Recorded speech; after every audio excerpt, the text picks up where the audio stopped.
interaction at a positive focus. We are now going to look at negative interaction of microbial interaction. For the negative interaction, we have the competition, we have the parasitism, we have the amencialism, and we have the predation. Let's look at this one by one. Negative interaction is a type of interaction that occurs between two different organisms which compete with each other for the same resources. Competition is a type of negative interaction whereby organisms compete with each other. Now, a competition between organisms is the fact that they are competing for resources due to limited available resources in the environment. And these limited resources usually lead to negative adverse effects among the affected microorganisms. Now, think about a scenario where there's a limited resources and there's more demand than supply. If the available oxygen is beyond the number of organisms that are involved, definitely there will be shortage of oxygen and many of them will begin to collapse. So competition between the same species of organism is well observed. It is called intraspecific competition.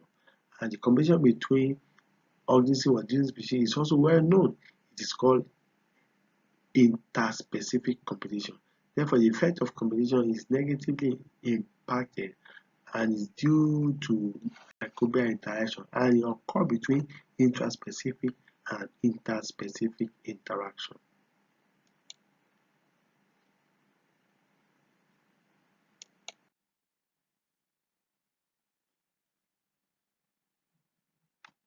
Well, what are they competing for? They compete for nutrient source, compete for carbon source, they compete for electron donor, electron acceptor, vitamin, light, and water. Microorganisms also compete for space and resources among themselves. The impact, the negative impact, the significance of competition is that it leads to exclusion of slower growing population, because most of the organisms that compete are usually dominating the competition due to their size, due to their population, and due to their production of certain compounds that can be the growth of other organisms. Example of competition is interaction between two protozoans, the Paramecium cadatum and Paramecium orella. They depend on each other for food source, and this is usually due to competition. Under normal circumstances, Paramecium orella usually overcome Paramecium cadatum to survive during this competition. Hence, Paramecium orella has a more advantage over Paramecium cadatum. During competition, another example of competition is during the competition of organic matter. The increase in number and activity of microorganisms put heavy demand on limited supply of oxygen. What do we mean here? It means that during degradation, all microorganisms depend solely on oxygen for energy resources to break down the organic matter. But due to the population of oxygen, there is heavy demand. There is heavy demand of oxygen, and is always in a limited supply, and the nutrient is always limited. So therefore, organism has to compete for these limited resources, and the weak ones will eventually die out, while the strong one will remain.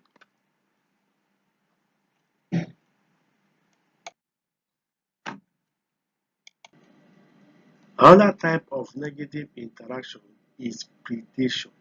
Predation is a well-known microbial or animal interaction due to the fact that it is an interaction that occurs widely in nature. It's a widespread phenomenon where a predator feeds or engulfs on a prey. The prey is usually the weak organism in this situation, while a predator is the strongest one. In the world of eukaryotes, it's common that the larger animal eats the smaller one. However, with microorganisms, the predator may be larger or smaller than the prey. it does not matter, because this predator may have certain ability that makes it to kill the prey, and usually the prey is always weaker, like I said. So we have example of such organisms that serve as predator. We have the Vibrio, we have the Vampyrococcus, we have the Daptobacter. These organisms are known to act as predator because they actually behave in a manner that makes them like predator. They engulf or attack other organisms which act as their prey.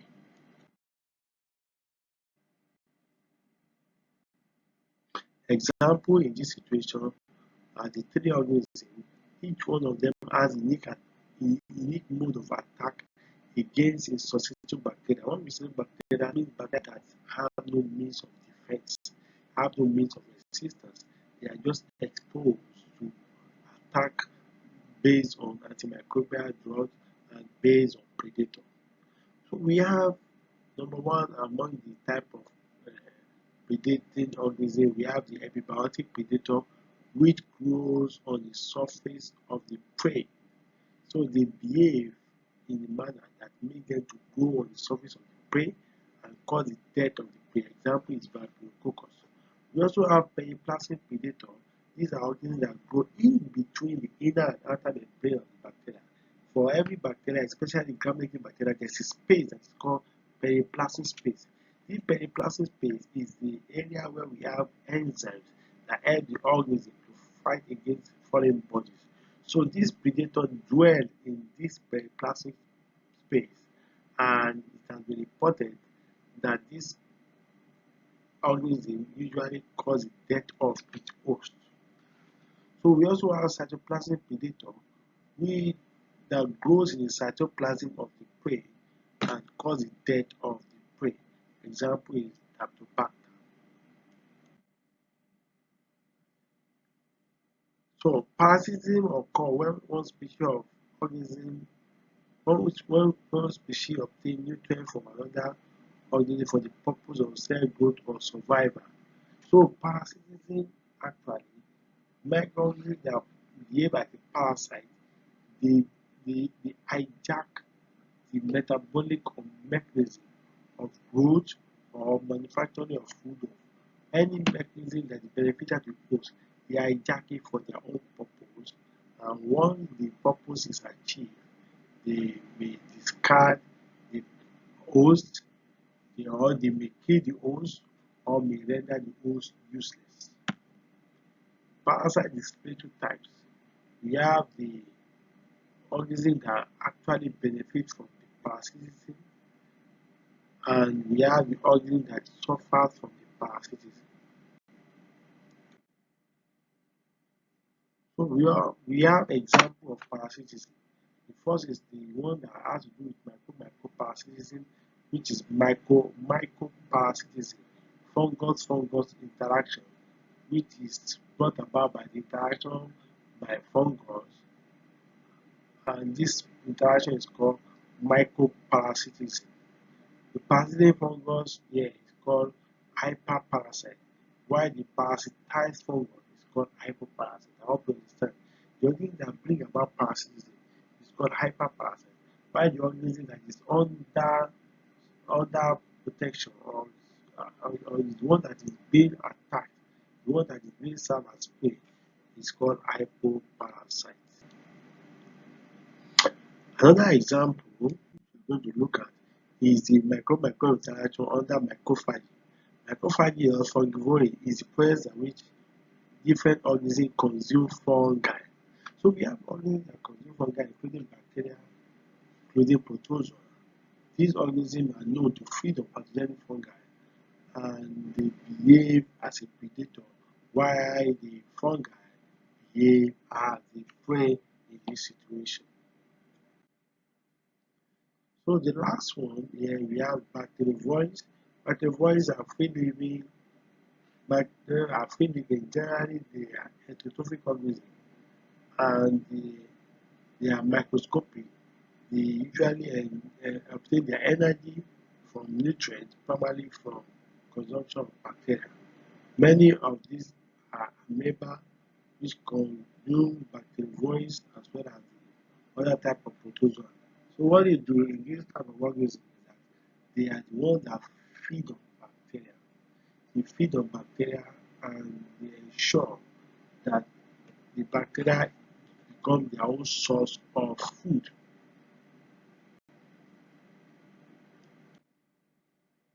Bacteriophage is the last among the list of organisms that come to display parasitism.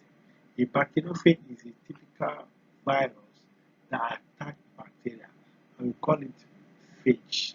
Phage, bacteriophage. It brings about the hijacking of the bacteria after infecting the bacteria. He enters the cell and compels the bacterial cell to produce its own copy, thereby making the bacterial cell to be redundant towards its own cell but active towards the cell of the layer of the phage. Now, after the organism has carried out its work and lead to the death of the bacteria, it goes about to infect another organism. In most cases, every bacteria that the virus leaves will die from rupture caused bacteriophage. So bacteriophages are not good example of organism that we can say is a positive interaction.